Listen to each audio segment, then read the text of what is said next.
You're such a patient man. All right, we're going. So right here in this blue barrel is the secret to the whole operation. We really shouldn't show you what's in here.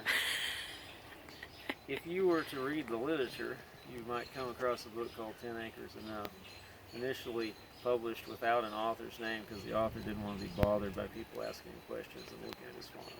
I believe his name was Morris, but anyway, he enthused about manure, whether it was rock dust or leaves, he called it manure. What is now called fertilizer was then called manure.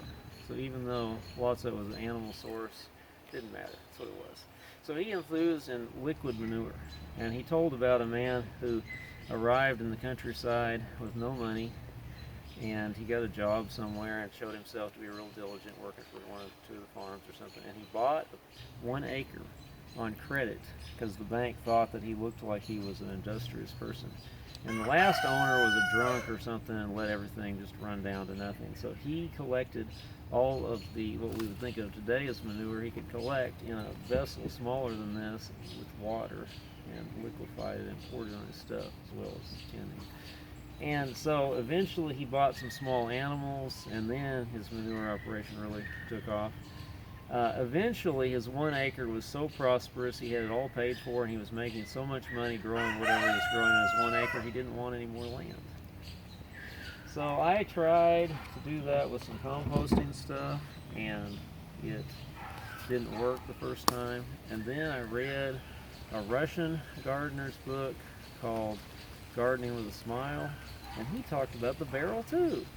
And he threw in the rotten fruit and this and that, and he used it as some sort of a enzyme bacterial inoculant for the soil. He said it was better than some commercial thing that was available. So I tried it again, and eventually after 2 or 3 tries I had started my mix of wonderful stuff. So if you want to look in here right now, it's about half full because I just dumped a bunch of it on stuff.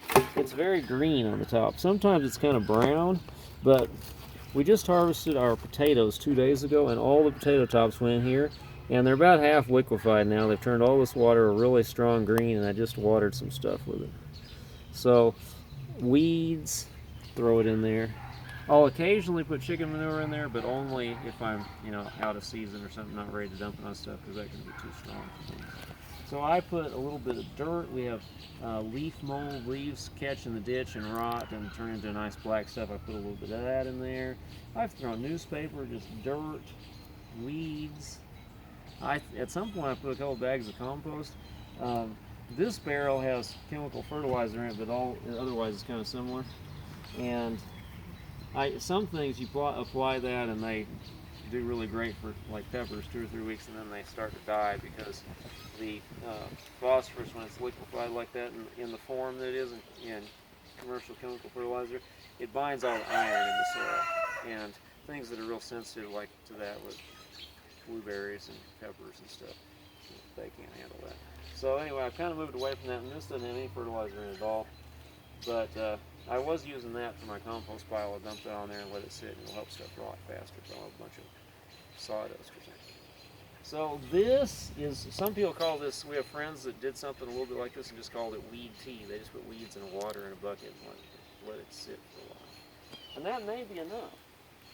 This has got so many small remnants of so many different batches in the past that now it just seems like if I throw something in there, it just melts. I was really fearing for my hoe, and so my lovely wife got me this hoe that has a fiberglass handle so it won't compost upon contact with the brew. So if you want a garden, you need one of these. You just need one. And if you have one of these cooking away like that, you just water your stuff with that, every week or 2 or something. Just put some more water in it from your hose, and just be happy that when you pull up all those weeds, don't be irritated. Just say, this is a volunteer crop, a fertilizer crop, and it goes into the barrel. So there you have it.